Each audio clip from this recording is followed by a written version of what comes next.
पहले या फिर कहेंगे अभी भी हम लोगों में तो ऐसा होता है कि भाई तलाक का नाम सुन के ना मम्मी पापा दे रेपटा दे रेपटा। मतलब अगर ज़्यादा प्रॉब्लम ना हो और अचानक से कहने लगे मुझे तुझसे तलाक चाहिए, क्यों चाहिए भाई, ऐਵੇਂ ही मेरा मन कर रहा है ना, कि भाई पहले तो लो मैरिज कर लिया और फिर तुम तलाक ले रहे हो। ऐसे में तो भाई पिटना ही पिटना है बालक। उसके बाद में अभी भी समाज में बहुत सारी जगह ऐसी है जहाँ पे तलाक को ज़्यादा मान्यता नहीं मिलती। हाँ, अगर लाइफ में बहुत ज़्यादा प्रॉब्लम है, हस्बैंड बेकार है, बहुत ज़्यादा वाइफ बेकार है, तो म्यूचुअल अंडरस्टैंडिंग से तलाक हो जाना चाहिए, है ना। एक एब्यूजिव रिलेशनशिप में रहकर, धोखे वाले रिलेशनशिप में रहने से अच्छा है कि भाई छोड़ दो। लेकिन सोशल मीडिया पर अगर आप देखोगे ना तो अपने आप को एक परफेक्ट कपल, हैप्पी कपल, एकदम मस्त वाले कपल दिखाने वाले कपल अलग हो रहे हैं।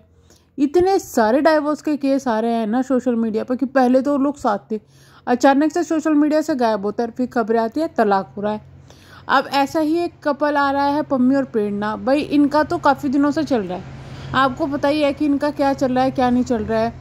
दबी शब्दों में सबको पता है, लेकिन क्लियर किसी को एक्चुअली में पता ही नहीं है। अब जो चीज़ें आ रही है वो क्लियरली यही आ रही है कि भाई हाँ, तलाक की बातें चल रही है और तलाक होना इनका जो है लगभग तय है।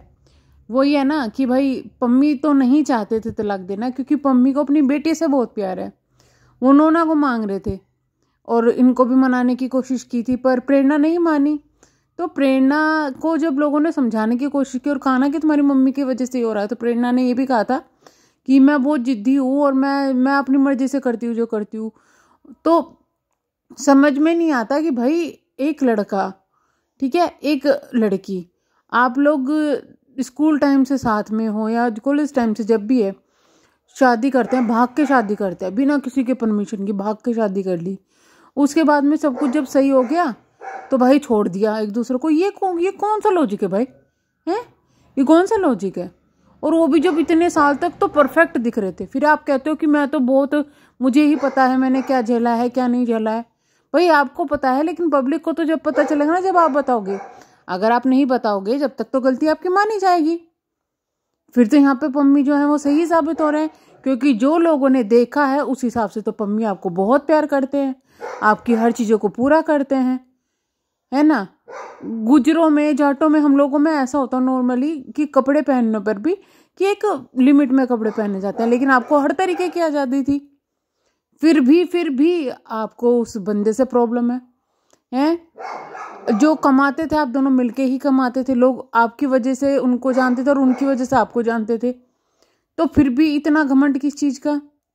चलो ये सब चीज़ें अलग है। आप जब तक इंसान शादी करता है ना और बच्चा नहीं होता तो आप एक दूसरे के हो, लेकिन जब बच्चा हो जाता है तो आप बच्चों के हो। बच्चों का तो थोड़ा सोचना चाहिए, लेकिन यहाँ पे एक छोटी सी बच्ची को कुछ सोचा ही नहीं जा रहा है, मतलब कुछ भी नहीं। माँ अलग लगी हुई है, पापा अलग लगे हुए हैं, पापा परेशान, माँ अपनी मौज मस्ती में। क्यों भाई, क्यों? अगर तुम्हें एक छोटी बच्ची की जिंदगी इस तरीके से बर्बाद करनी थी तो पैदा ही नहीं करना था। अगर तुम्हारा रिलेशनशिप इतना ज़्यादा अब्यूजिव था या प्रॉब्लमेटिक था तो जब भी पहले तो तलाक ही दे लेते तुम, बच्चे की तो सोचते ही ना। लेकिन उस वक्त तो अब हुआ ये है कि भाई जो प्रेरणा है, प्रेरणा का बर्थडे था अभी कुछ दिनों पहले, तो पम्मी ने प्रेरणा को विश भी किया बर्थडे, लेकिन अब भाई साहब जी ने टैग पता नहीं किस प्रेरणा को कर दिया। अब लोगों ने वहाँ बोला भी कि आपने गलत टैग कर दिया, ये कर दिया वो कर दिया, लेकिन वो विश उसी प्रेरणा को करा था जो उनकी वाइफ है। के बाद में ऐसा लग रहा था कि प्रेरणा भी पूरा दिखावा करना चाहती है, पम्मी को पूरा जलाना चाहती है, तो उनके घर वालों ने बड़े अच्छी तरीके से उनका बर्थडे सेलिब्रेट करा दोस्तों ने। पर सच में कहूँ, मुझे प्रेरणा का जो ड्रेसिंग सेंस था ना वो बिल्कुल भी समझ में नहीं आया, बिल्कुल भी समझ में नहीं आया। इसलिए नहीं कि भाई छोटे कपड़े थे या फिर बहुत मतलब अजीब ही लग रहे थे यार। शर्ट और उसके नीचे इस तरीके की लेगिंग जो कि स्किन टाइट है और स्किन कलर की है, ठीक है, अगर उसके ऊपर आप स्कर्ट पहनते या फ्रॉक पहनते तो ज़्यादा खूबसूरत लगता मेरे हिसाब से। कपड़ों में मुझे कोई प्रॉब्लम नहीं है, जो मर्जी है वो पहनो भैया, आपकी अपनी चॉइस है, सबकी अपनी चॉइस है। लेकिन थोड़े अटपटे लग रहे थे, वो अजीब से लग रहे थे शर्ट और उस तरीके की, मतलब अजीब ही लग रहे थे।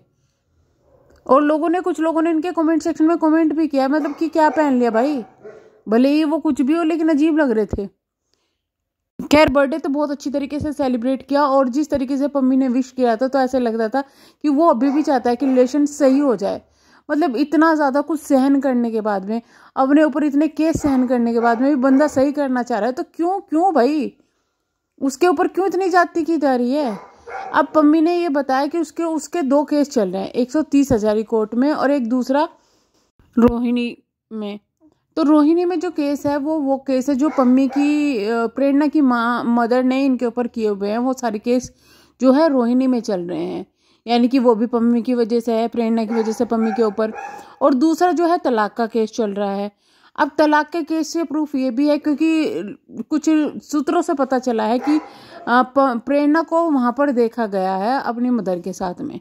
तो ऑब्वियस सी बात है कि वो लोग वहां सलाह तो करने आए नहीं होंगे, तलाक लेने की ही कुछ इनकी प्लानिंग चल रही है। और ये प्रेरणा पहले कह भी चुकी थी कि भाई होगा, और पम्मी ने भी ये चीजें क्लियर की थी।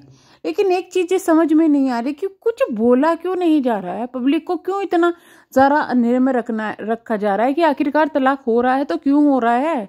ये तो सबको दिख रहा है कि ये प्रेरणा की जिद की वजह से हो रहा है, प्रेरणा चाहती है तो हो रहा है, पम्मी तो नहीं चाहते।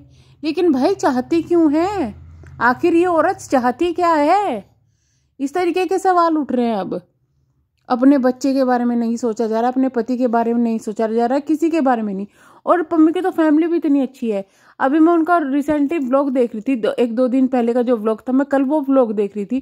तो पम्मी वहां पे कहते हैं अपनी मम्मी को कि मैं तो तेरी बात सुन के ही सारे काम करता हूँ, तेरी सारी तो बात मानता हूँ।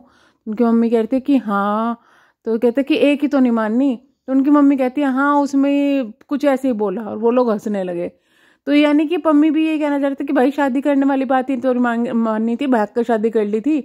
और उनकी मम्मी ने कहा कि उसके खाड़े पड़ गए, अब उसमें मुसीबत आ गई। तो इसलिए कहते हैं कि माँ की बात माननी चाहिए। अब शायद ये चीज़ें देख के ना, प्रॉब्लम ये है कि ये चीज़ें देख के भी हमारे समाज में किसी को अकल नहीं आती है कि भाई लव मैरिज और भाग के शादी करने का ये इल्ज़ाम होता है।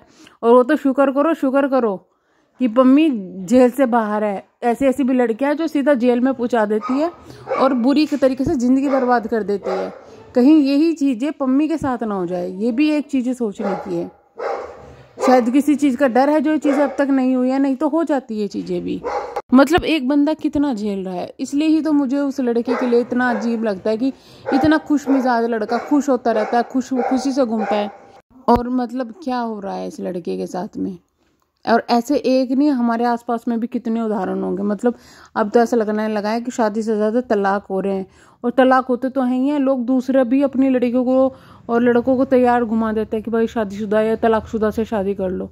अब देख लो पारस ठकराल का और वो केस ही, खैर वो तो अलग ही केस है, वो तो आपको पता ही होगा क्या है क्या नहीं है। तो चलिए हम यहाँ करते हैं वीडियो को एंड, मिलेंगे हम नेक्स्ट वीडियो में, तब तक के लिए bye bye, thank you so much.